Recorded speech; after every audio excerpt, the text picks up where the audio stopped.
Hey guys, it's Brian, Matt, and Mac back for another Disc Golf Examiner disc review. We got a special one from Westside Discs today. Mac, what do we got? We got the VIP Gatekeeper from Westside Discs. Sweet. What did you think of it as a disc for yourself? It feels really good in the hand. Whenever I throw it on a straight line, it holds that line for a little bit and has a nice finish at the end. It reminds me of in between like an EMAC Truth and a Verdict. Probably a little bit closer to the EMAC Truth, just straight, nice little hyzer at the end. Very cool.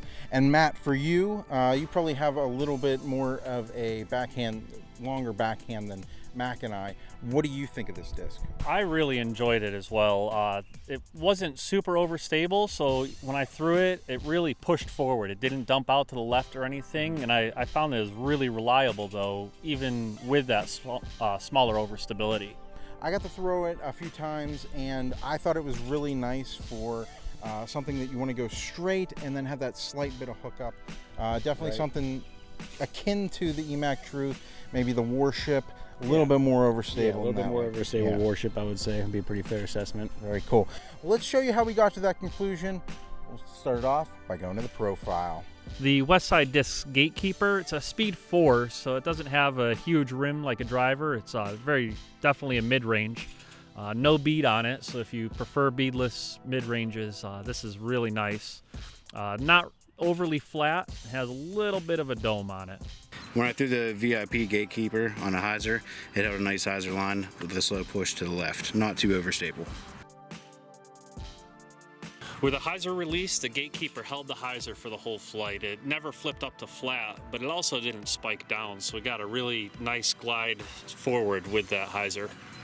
When I threw the VIP Gatekeeper on the straight line, it actually hyzered out pretty well, held straight all the way through the flight.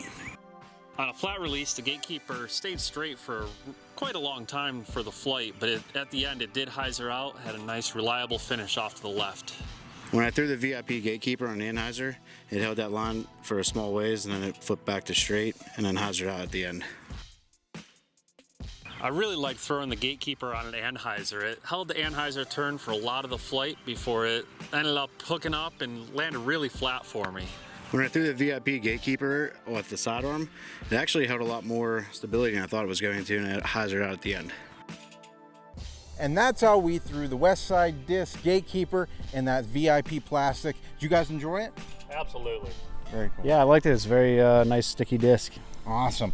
Well, guys, before we go, remember to like us on Facebook, subscribe to us on YouTube, and if you'd like to join our Patreon, click the link in the description below. And of course, we want to say a very special thank you to Dynamic Disc for sending us the Westside Discs Gatekeeper for today's review. You guys are awesome. Thanks, DV. So until next week, keep banging those chains. I think that'll I don't know why I said sticky disc.